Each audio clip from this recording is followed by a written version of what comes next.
감사합니다. 이 시간 우리 하나님의 말씀을 보겠습니다. 오늘 우리 새해 첫 수요 예배인데요. 그래서 오늘 제가 최근에 말라기서를 새벽 기도회 때 계속 묵상하다가 이 말씀이 너무 좋아서 사실 주일날 좀 우리 온 식구들이 다 함께 좀 나누면 좋겠는데 좀 아쉬움이 있지만 그래도 오늘 또 새해 첫 수요 예배에 오신 여러분들에게 이 말씀을 좀 같이 나누었으면 좋겠다. 그래서 제가 이 본문을 택했습니다. 자, 말라기 3장 6절로 12절 말씀입니다. 구약 성경 마지막 말라기 3장 6절로 12절 말씀. 우리 함께 보겠습니다. 말라기 구약 성경 마지막이니까 찾기 쉽죠? 나 여호와는 변하지 아니하나니 그러므로 야곱의 자손들아 너희가 소멸되지 아니하느니라.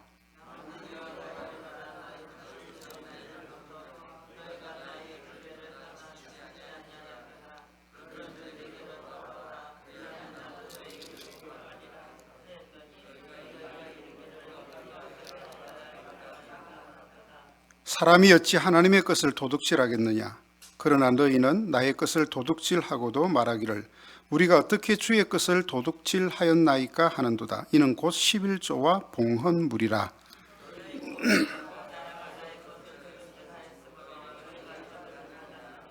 만군의 여호와가 이르노라. 너희의 온전한 11조를 창고에 들여 나의 집에 양식이 있게 하고 그것으로 나를 시험하여 내가 하늘문을 열고 너희에게 복을 쌓을 곳이 없도록 붙지 아니하나 보라.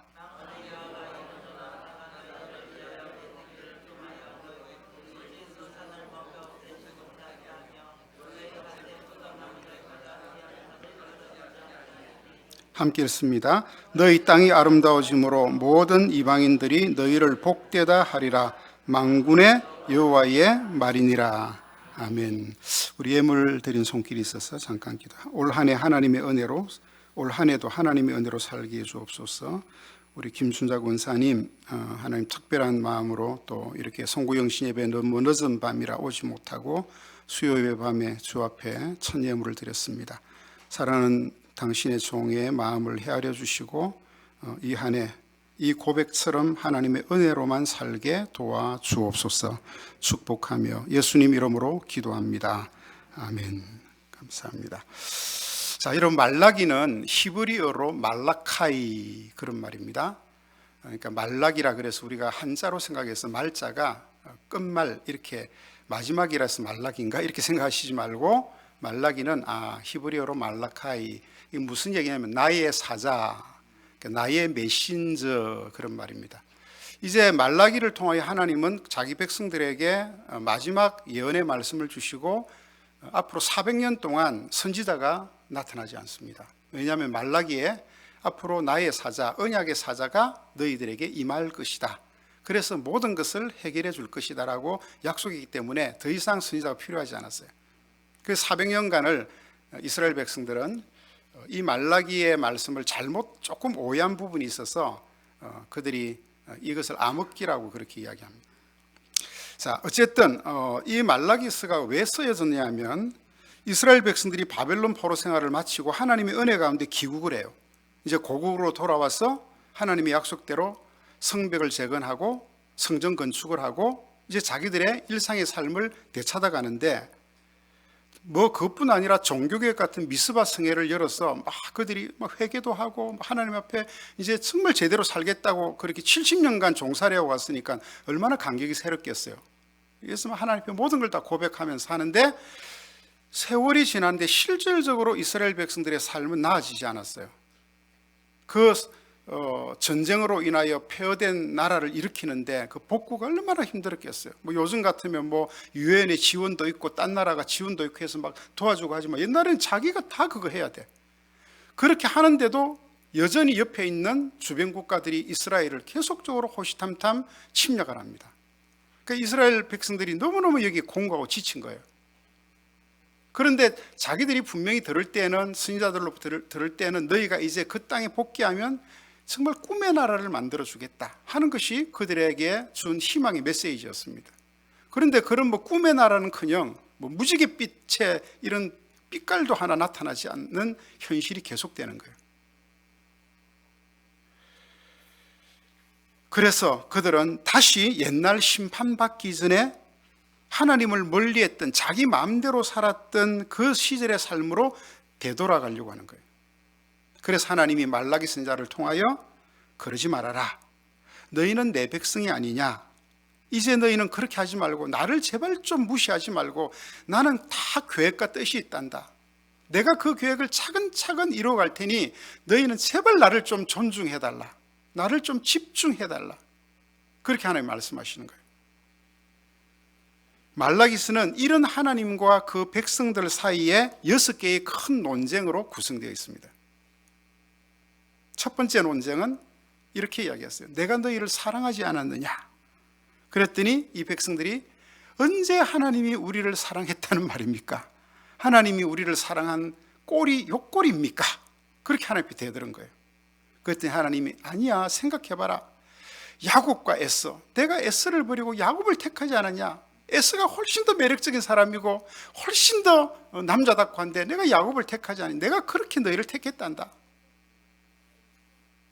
두 번째 논쟁은 하나님이 너희가 그렇게 내가 너희를 사랑해서 택해서 건져서 이 백성 삼았는데 너희가 진심으로 나를 공경하지 않는구나.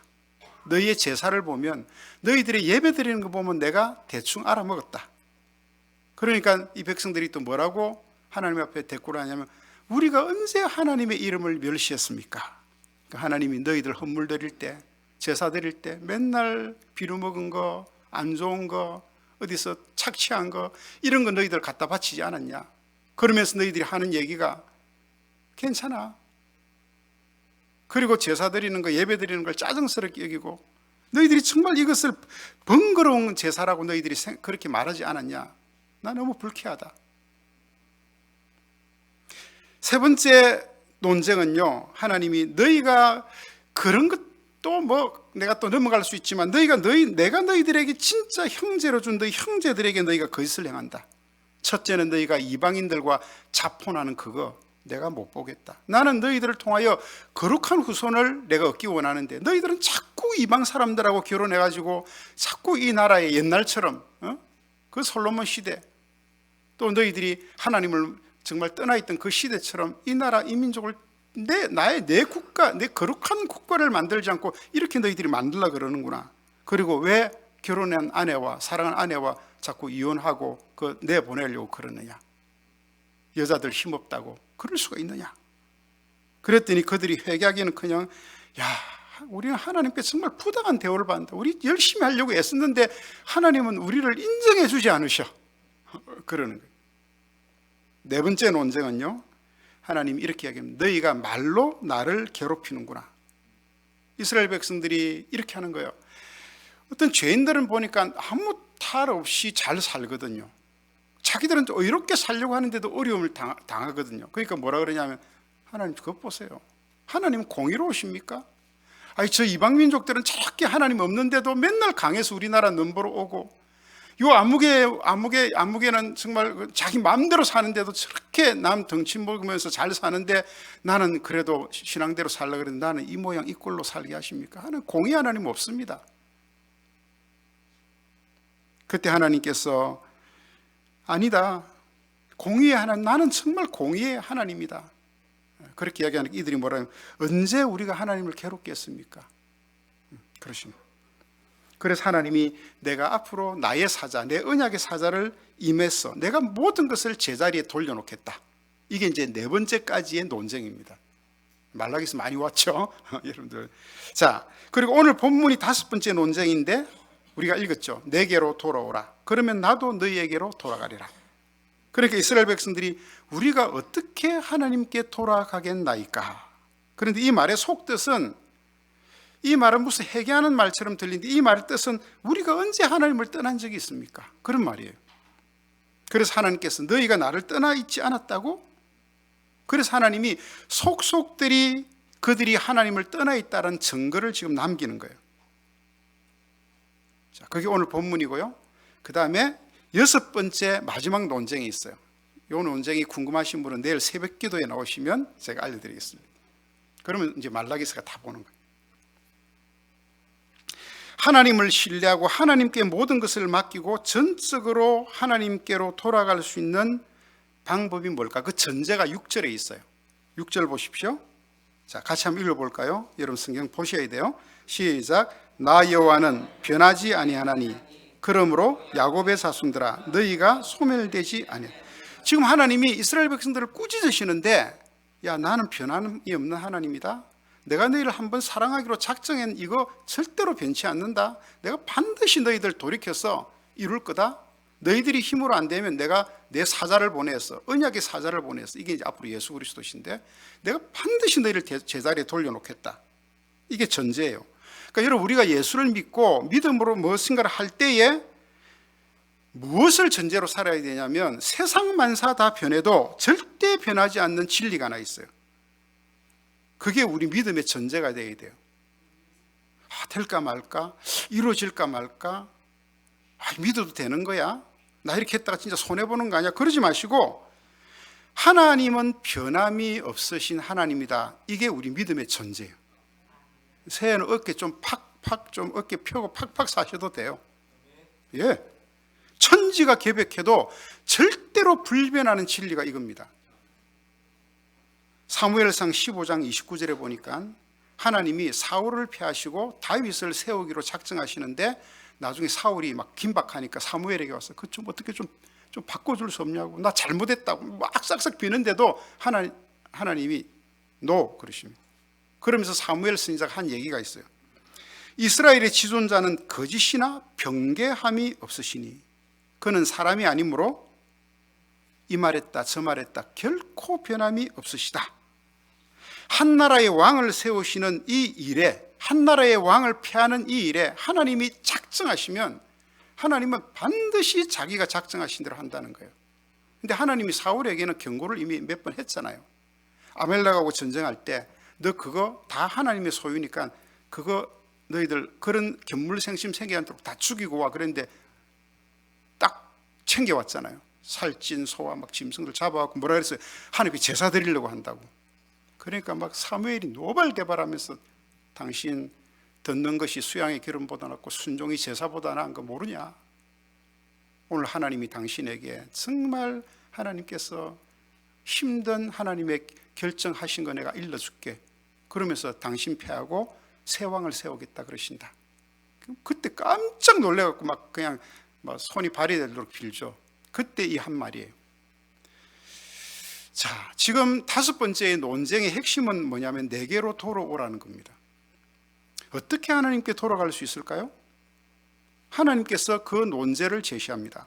7절에 이스라엘 백성들은 조상의 날로부터 나의 규례를 떠나 지키지 아니했다. 너희들이 지금 내 규례를 지키지 않은 거 옛날부터 그랬다는 거예요. 그런즉 이제는 그렇게 내가 많은 일들을 통해 깨닫겠는데도 너희들 못 깨달으면 안 된다. 이제는 돌아와라. 그러면 나도 너희에게로 돌아가겠다.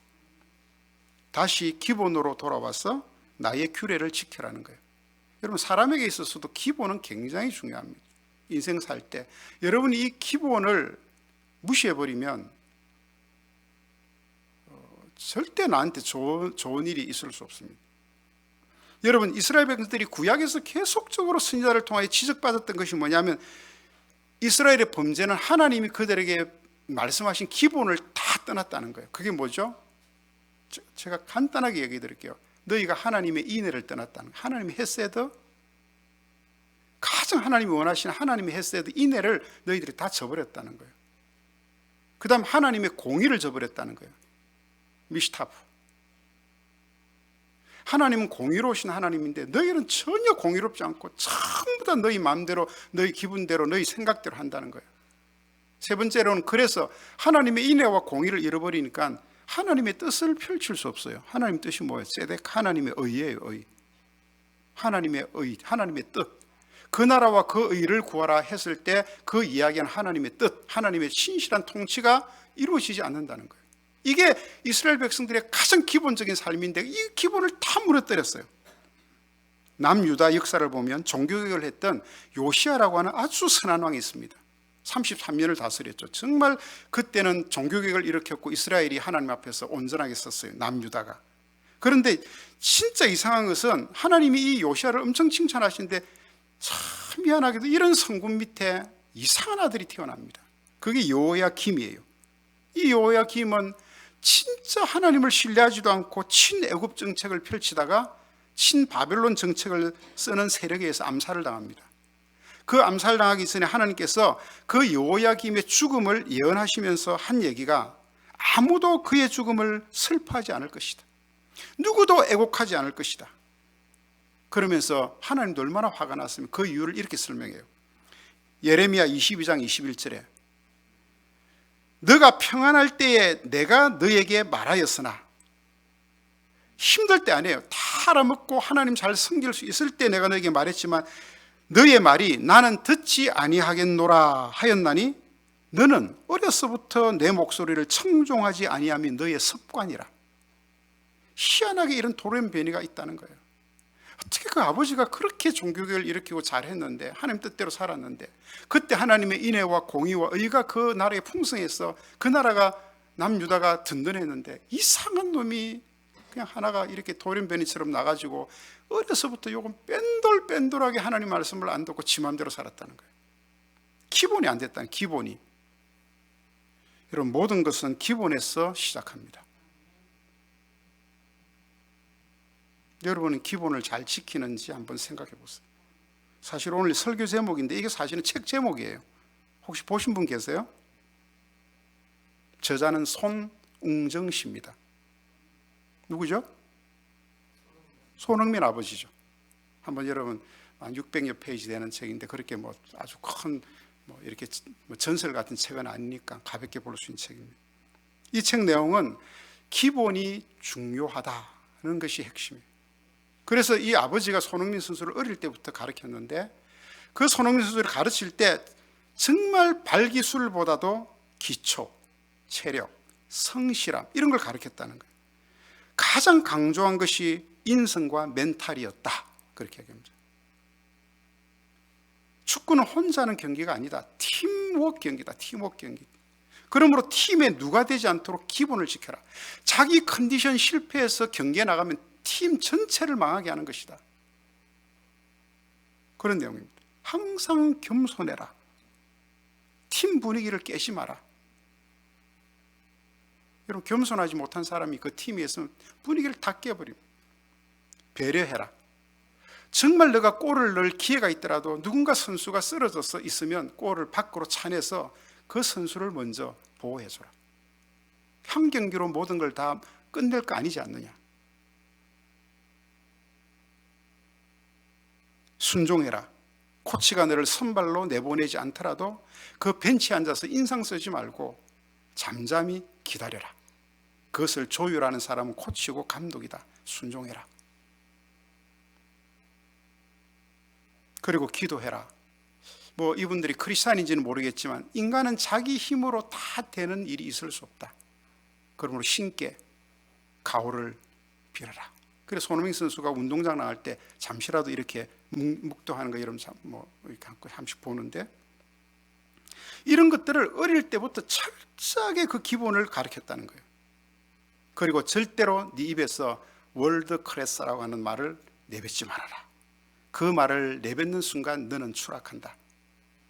자기 자신이 최고라고 생각하면 교만하게 되고 남의 말을 안 듣게 되고 그 다음부터는 추락하는 일만 남는다는 거예요. 진짜 대단한 아버지 아닙니까? 어릴 때부터 이런 아버지 밑에서 자란 손흥민이 그래서 훌륭한, 지금도 나이가 많잖아요. 손흥민 선수가 나이 많아요. 20대 아닙니다. 지금도 그렇게 훌륭한 선수로 체력을 안배하며 뛸 수 있는 거예요. 여러분, 근데 제가 성경 보다가 이보다 더 위대한 아버지를 봤어요. 그게 누구냐면 우리 하나님 아버지입니다. 우리 하나님 아버지는요, 우리를 진짜 월드 클래스로 만들기를 원하세요.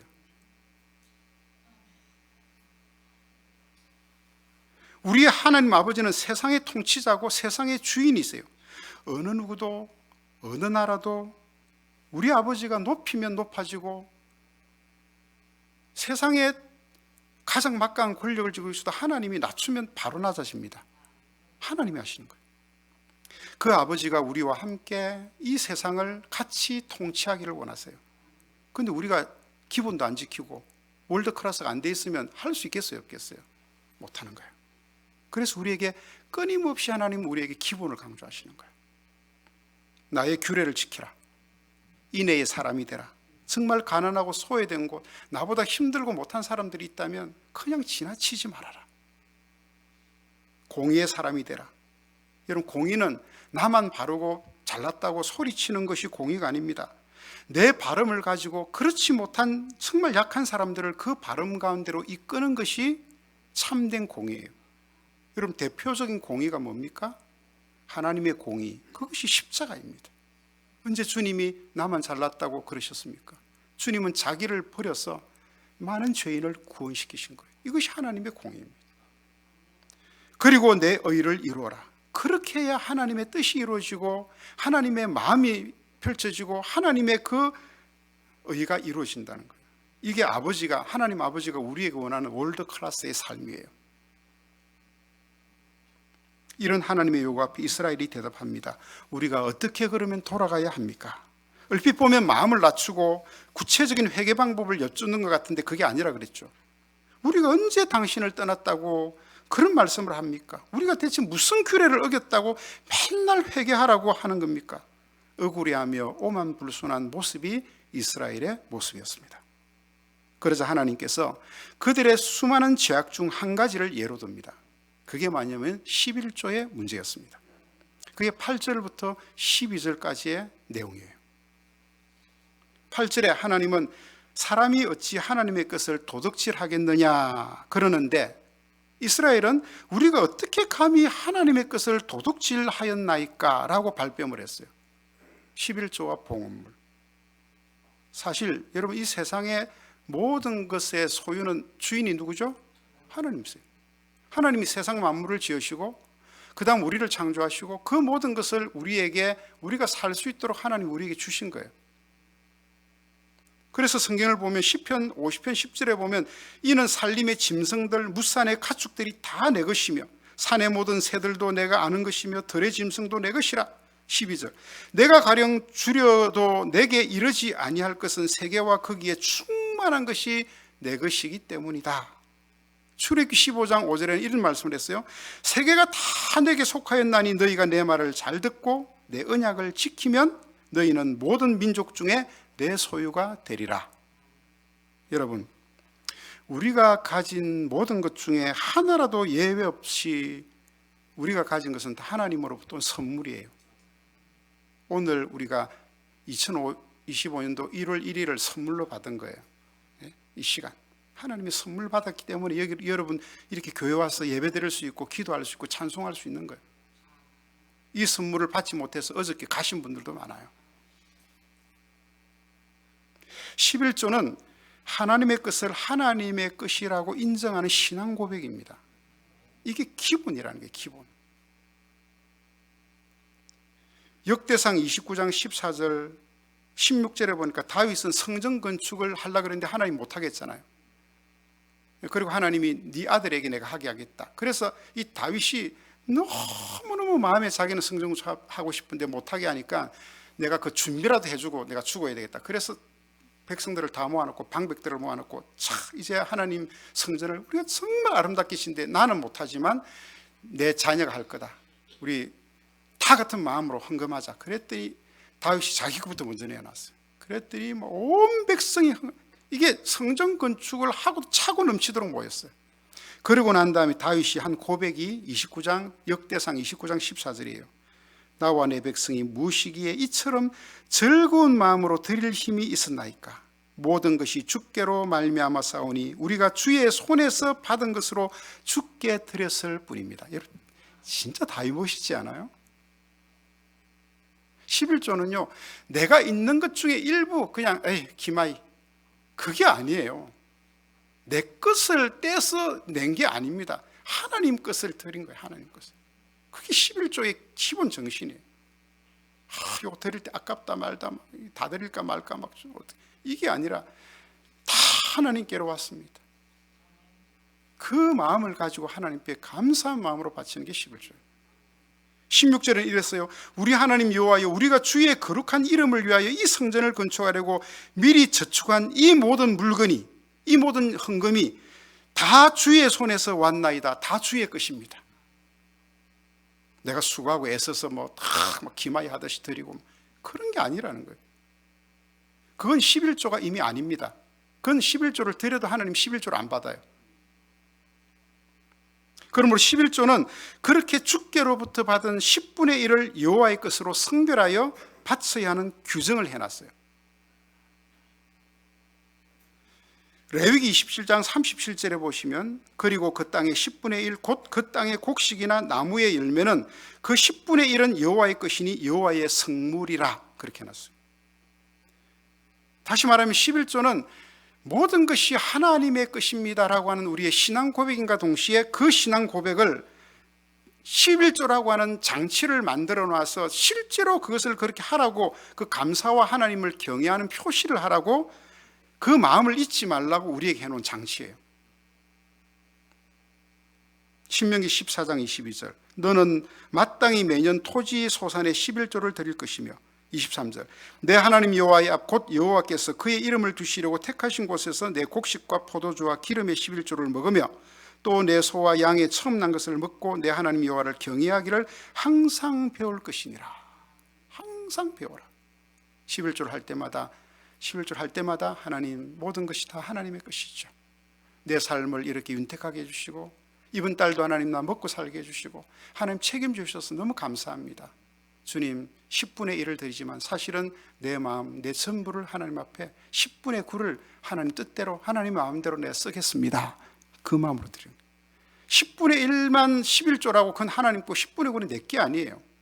10분의 9도 하나님의 뜻대로 쓰겠다는 마음을 가지고 드리는 게 11조라는 거예요. 11조를 잘못 드리면 드리고도 복 못 받아요.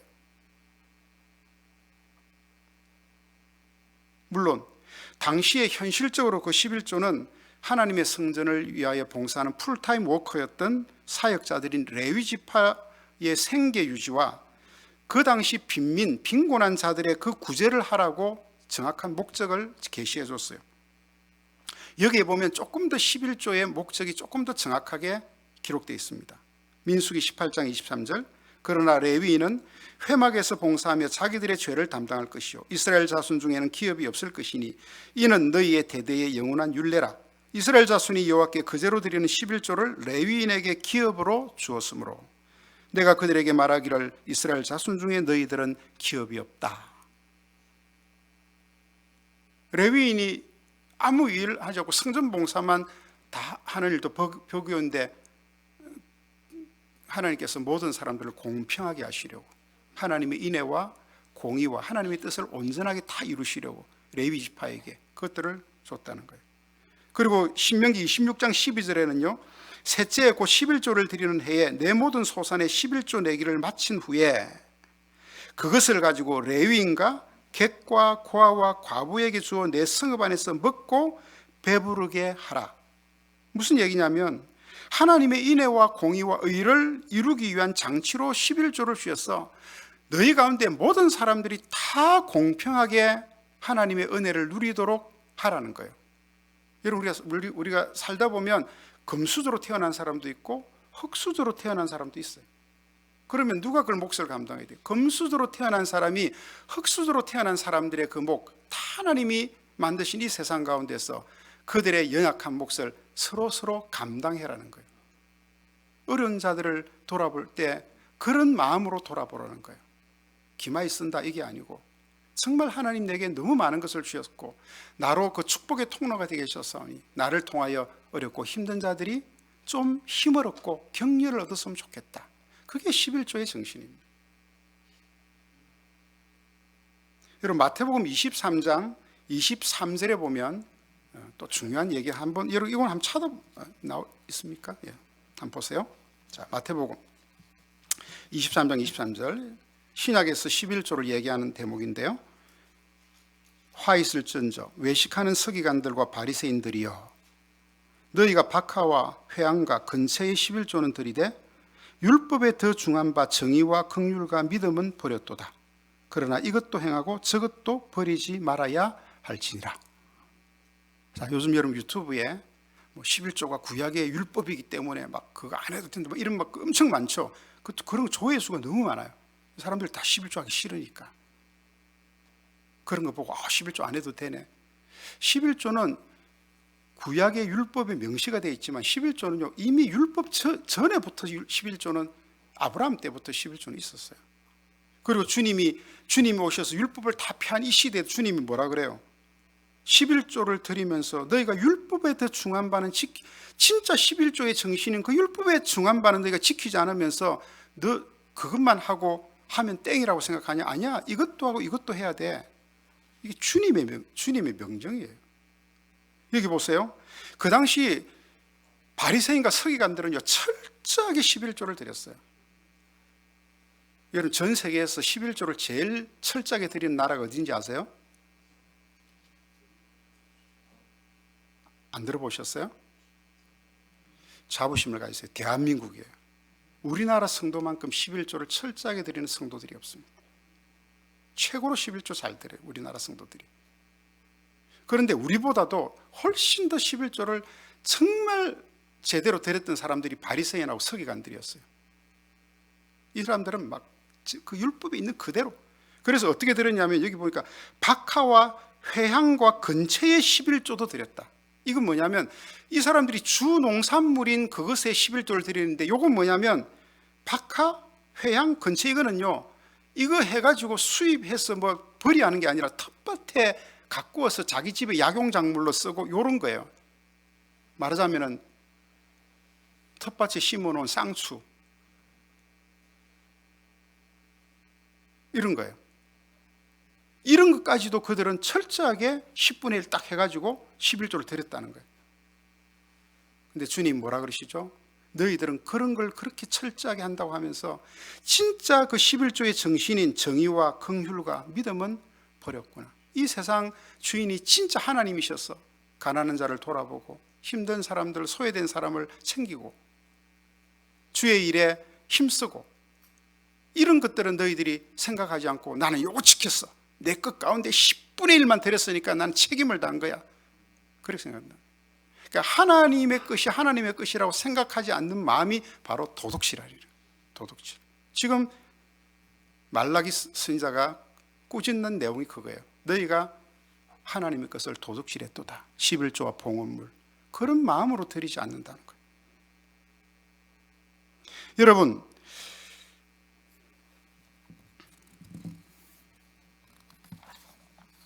다 됐어요.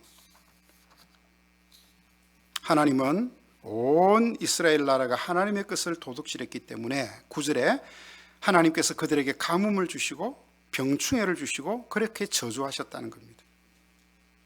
그래서 이스라엘이 여호와께로 돌아오는 방법 중 하나를 이렇게 자세하게 하나님 말씀해 주시는 거예요. 나의 주권을 인정해라. 그리고 내가 주인인 걸 기억하고 내가 너희들에게 그렇게 원하는 그 기본을 좀 지켜라. 기본을. 긍휼한 마음을 가지고 정말 공의로운 마음을 가지고 다른 사람을 돌아보고 그 긍휼과 공의로 하나님의 뜻을 이루어가는 삶을 살아내라. 10절에 만군의 여호와가 이르노라, 너희의 온전한 11조를 창고에 들여. 그 당시에는 예루살렘에 헌물을 갖고 오면 11조를 받는 창고가 있었어요. 그게 창고에 들여 나의 집에 양식이 있게 하고. 왜? 그거로 다 레위인들도 먹이 살리고 또 가난한 사람들 돕고 구제하고 했으니까. 그것으로 나를 시험하여 내가 하늘 문을 열고 너에게 복이 쌓을 곳이 있나 없나 붙지 아니하나 한번 시험해봐라. 여기 여러분 온전한 11조 이러니까 그런 사람이 있어요. 목사님 저기 11조를요 뭐 세금 전 계산해서 해야 돼요, 세금 후에 해야 돼요. 이것도 뭐 매달마다 적금 들어가는데 그것까지 포함해서 해야 됩니까? 그런 얘기가 아니에요. 여기 온전한 11조는 진짜 내게 주신 모든 것이 하나님께로부터 왔다는 마음을 가지라는 거예요. 그 마음으로 하나님 앞에 11조를 드리라는 거예요. 수익 계산하고 10원도 안 틀리게 나는 온전한 11조를, 이게 그런 말이 아닙니다. 이 말이. 예물을 드릴 때 정말 하나님 앞에서 하나님 은혜를 감사하고 그 사랑을 감사하고 나를 여전히 사랑하시고 앞으로도 사랑하시고 끝까지 변함없이 사랑하실 그 하나님이 나를 책임져 주실 것을 믿고 주님, 오늘의 주인은 하나님이시고 내일의 나의 주인은 또 하나님이십니다. 오늘 비록 내가 이 예물을 드려서 내 삶에 좀 쪼들리고 힘들랄지라도 하나님 내일 책임질 거 내가 아니까 주님, 내가 전혀 인색한 마음이나 이런 마음이 아니라 예물이 쓰여지는 곳에, 그래서 우리 교회도 예물을 쓸 때 잘 써야 되겠죠. 이 마음을 갖고 우리에게 드려지는 예물이 교회 안에서 행해질 때 1차적으로는 우리 형제들의 아픔을 돌아봐야 돼. 그 아픔을 돌아보는 힘이 우리에게 좀 더 생기면 더 큰 나가서는 우리 이웃들을 돌아보는 힘까지 생기면 좋습니다. 뭐 아직까지 우리 교회는 우리 형제들의 정말 아픔까지도 다 돌아볼 수 있는 그 정도의 우리는 아니지만, 그래도 저희 교회가 어려운 우리 이웃 형제 교회들을 돌아보는 이런 일들, 또 하나님의 거룩한 일들을 위하여 우리가 교회에 예물을 헌금을 지출하는 일들, 다음 세대를 준비한 이런 일, 이게 다 하나님 앞에 해야 될 것들이에요. 자, 결론입니다. 그러면 어떻게 하시겠느냐? 여기 시험해 보라고 하는 말은요, 의심이 아닌 그 하나님을 신뢰하는 마음으로 주의 약속을 확인해 보라는 거예요. 자, 그러면 11절에 같이 한번 읽어볼게요. 다 같이 시작.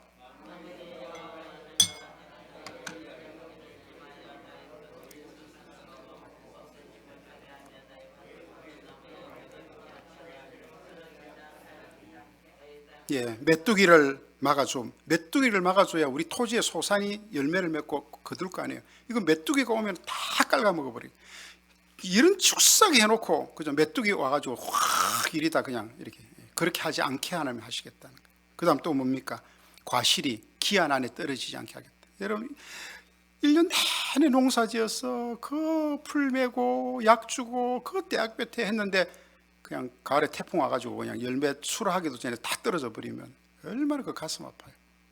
그렇게 하지 않도록 만들어 주겠다는 거예요, 하나님. 12절 같이 읽습니다. 시작. 너희 땅이 다시 아름다워졌어. 모든 이방인이 그들을 복되다고 부르하고 칭송할 것이다. 온 열방이 그들을 바라보면서 야, 참 복된 땅이다, 참 복된 사람들이구나. 제가 이 말씀을 마지막 딱 묵상하는데요, 딱 떠오르는 성구가 하나 있었어요.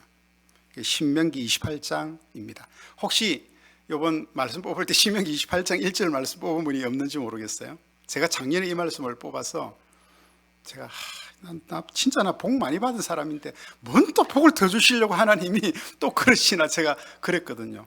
근데 진짜 24년도 한 해를 살아가면서 제 삶에 감사한 일이 생길 때마다요, 그래 하나님이 나가도 복을 받고 들어와도 복을 받는다고 이야기하시더니 진짜네, 제가 그거 너무 감사했어요.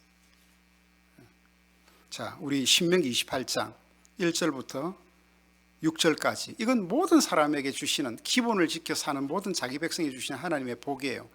이 복이 여러분에게 임할 줄로 믿습니다. 우리 같이 읽으면서, 자, 우리 다 같이 한번 읽을게요. 천천히 시작. 너가 내 하나님 여호와의 말씀을 삼가 듣고 내가 오늘 내게 명령하는 그 모든 명령을 지켜 행하면 내 하나님 여호와께서 너를 세계 모든 민족 위에 뛰어나게 하실 것이라.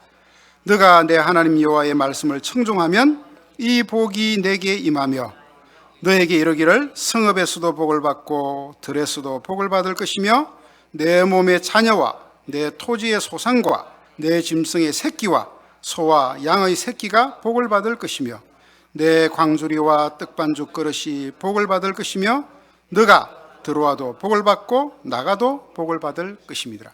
복이 몇 번 나왔게요? 대충 딱 제가 세어보니 7번이더라고요. 이게 하나님의 약속입니다. 변하지 아니하시는, 변개치 아니하는 하나님의 약속이에요. 사람은요, 사람은 믿어준 대로 반응합니다. 저 사람 잘할 거야. 그러면 그 사람 진짜 잘해요. 아, 저건 안 돼. 저건 텄어, 벌써 못할 거야. 형편없어. 아, 나 기대 안 해. 그러면 진짜 못해요. 내 기대대로 돼요. 우리가 하나님의 말씀도 어떻게 받아들이고 믿느냐, 그리고 하나님 앞에 우리가 어떤 기도를 하나님 앞에 드리며 믿음을 신앙 고백을 하느냐, 하나님이 우리의 기도를 다 들으신다고 했어요. 오늘 여러분들 이 고백을 드리면서 하나님, 정말 내가 하나님의 자녀다운 복을 누리는 하나님의 정말 진짜 복된 사람이 되기를 원합니다. 이런 마음으로 저와 여러분이 이 고백을 하나님 앞에 드린 줄로 믿습니다. 새해에는 그 복을 정말 시험하여 확인하는 그런 은혜가 있기를 주의 이름으로 축복합니다. 기도하겠습니다. 하나님